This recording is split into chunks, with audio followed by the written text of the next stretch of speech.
વિદ્યાર્થી મિત્રો કેમ છો? ધોરણ 11માંથી હવે 12માં આવી ગયા એમ ને? તો 12બના વર્ગ શિક્ષક તરીકે હું નરેન્દ્ર મહંત આપ સર્વેને હાર્દિક સ્વાગત કરું છું.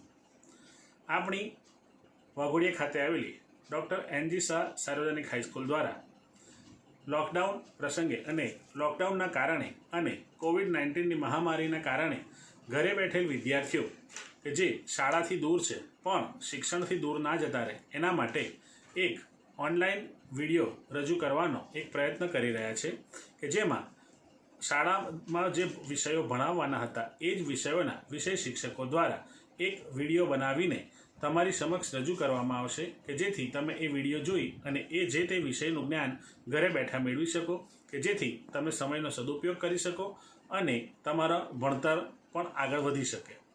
તો આજે હું સૌથી પહેલાં નામાના મૂળ તત્વો વિષયના બ્લુપ્રિન્ટ અને બોર્ડની પ્રશ્નપત્રની સંરચના વિશેની ચર્ચા તમારી સાથે કરવાનો છું.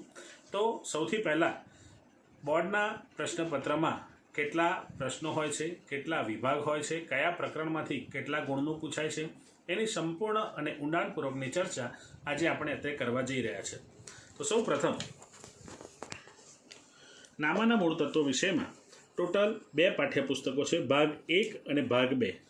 ભાગ 1ના પાઠ્યપુસ્તકમાં ટોટલ 7 પ્રકરણ આવેલા છે. એમાં સૌથી પહેલું પ્રકરણ છે ભાગીદાર વિષય પ્રવેશ કે જેમાં 4 ગુણનું પૂછાય છે. બીજું પ્રકરણ છે ભાગીદારી પેઢીના વાર્ષિક હિસાબો જેમાં બોર્ડની પરીક્ષાનો ગુણભાર 11 ગુણનો છે. ત્રીજું પ્રકરણ છે પાઘડીનું મૂલ્યાંકન જેમાં બોર્ડની પરીક્ષામાં 6 ગુણનું વેઇટેજ છે. ચોથું પ્રકરણ છે ભાગીદારીનું પુનર્ગઠન જેમાં બોર્ડની પરીક્ષામાં 5 ગુણનું પૂછાય છે. પાંચમું ચેપ્ટર છે ભાગીદારનો પ્રવેશ કે જેમાં બોર્ડની પરીક્ષામાં 9 ગુણના પ્રશ્નો પૂછાય છે. છઠ્ઠું ચેપ્ટર છે ભાગીદારની નિવૃત્તિ અથવા મૃત્યુ જેમાં બોર્ડની પરીક્ષામાં 9 ગુણનું પૂછાય છે. સાતમું પ્રકરણ છે ભાગીદારી પેઢીનું વિસર્જન જેમાં પણ બોર્ડની પરીક્ષામાં 8 ગુણ મળી ટોટલ ભાગ 1નું ગુણભાર 52 ગુણનો છે. 100 ગુણમાંથી 52 ગુણનો ગુણભાર ભાગ 1માં છે.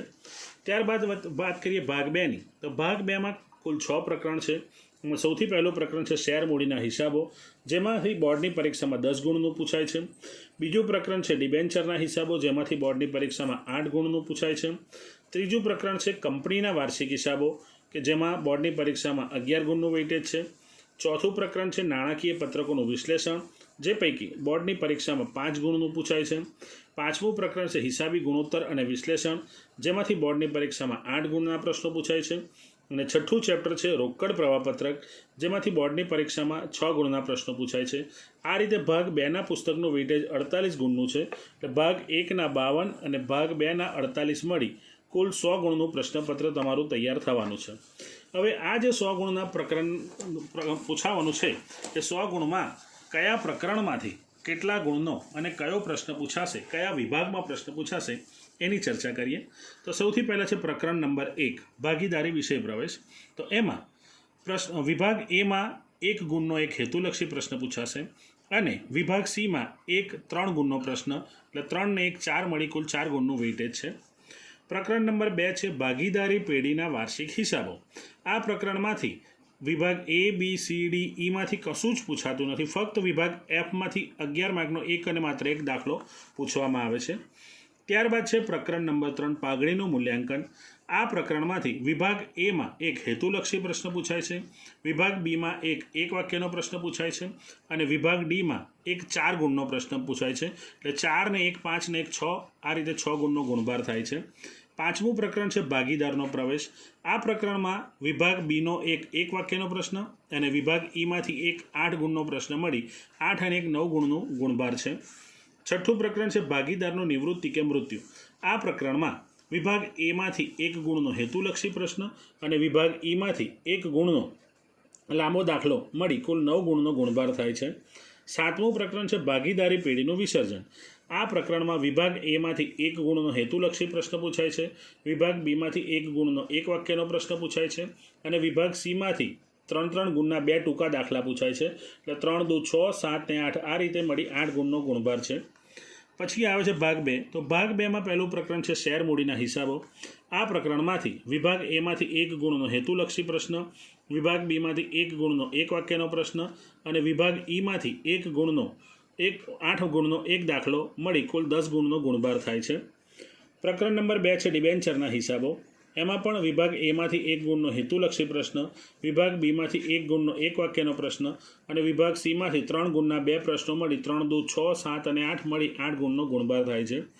વિભાગ બીમાં પ્રકરણ નંબર 3 કંપનીના વાર્ષિક હિસાબો. એ વિભાગ એના પ્રકરણ 2ની જેમ જ વિભાગ ABCD માંથી કશું જ પૂછાતું નથી, ફક્ત વિભાગ Fમાંથી 11 માર્કનો એક અને માત્ર એક દાખલો પૂછાય છે. પ્રકરણ 4 છે નાણાકીય પત્રકોનું વિશ્લેષણ. એમાં વિભાગ બીમાંથી એક વાક્યનો પ્રશ્ન અને વિભાગ ડીમાંથી એક 4 ગુણનો પ્રશ્ન મળી 4 ને 1 5 ગુણનો ગુણભાર ફાળવેલ છે. પ્રકરણ 5 છે હિસાબી ગુણોત્તરો અને વિશ્લેષણ. આ પ્રકરણમાંથી હેતુલક્ષી પ્રશ્ન 2 ગુણના, એક વાક્યના પ્રશ્ન 2 ગુણના અને 4 ગુણનો પ્રશ્ન 1, એ રીતે 4 ને 2 6 ને 2 8 ગુણનો ગુણભાર આપેલો છે. પ્રકરણ 6 છે રોકડ પ્રવાહપત્રક. આ પ્રકરણમાંથી વિભાગ એમાંથી 1 ગુણ, વિભાગ બીમાંથી 1 ગુણ અને વિભાગ ડીમાંથી 4 ગુણનો એક પ્રશ્ન મળી 6 ગુણનો ગુણભાર થાય છે. આ રીતે વિભાગ એનો કુલ ગુણભાર 10 ગુણનો છે, વિભાગ બીનો 10 ગુણનો ગુણભાર છે, વિભાગ સીનો 18 ગુણનો ગુણભાર છે, વિભાગ ડીનો 16 ગુણનો ગુણભાર છે, વિભાગ ઈ 24 ગુણ અને વિભાગ એફ 22 ગુણ મળી કુલ 100 ગુણ થાય છે. હવે વિભાગવાર કેવી રીતે ને કયા વિભાગમાંથી શું પૂછાય છે તેની વાત કરીએ. તો વિભાગ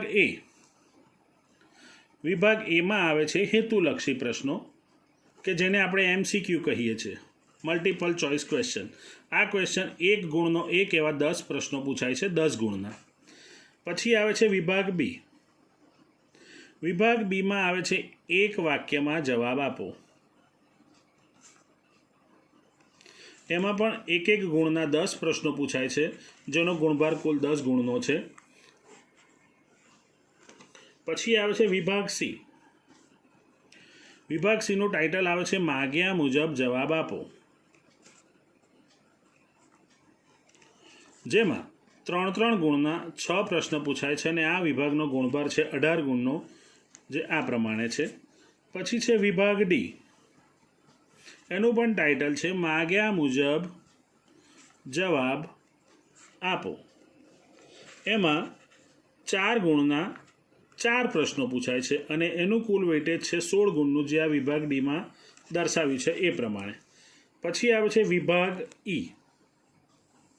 એનું ટાઇટલ પણ આ જ રીતે છે કે માગ્યા મુજબ જવાબ આપો, જેમાં 8 ગુણનો એક એવા 3 પ્રશ્નો પૂછાય છે અને એનો કુલ ગુણભાર છે 24 ગુણ, જે આ વિભાગ ઈમાં દર્શાવેલ છે. પછી આવે છે વિભાગ એફ. એનું ટાઇટલ પણ છે માગ્યા મુજબ જવાબ આપો. એમાં 11 ગુણના 2 પ્રશ્નો મળી એનો કુલ ગુણભાર થાય છે 22 ગુણનો, જે વિભાગ એફનો 22 ગુણનો ગુણભાર આપેલો છે.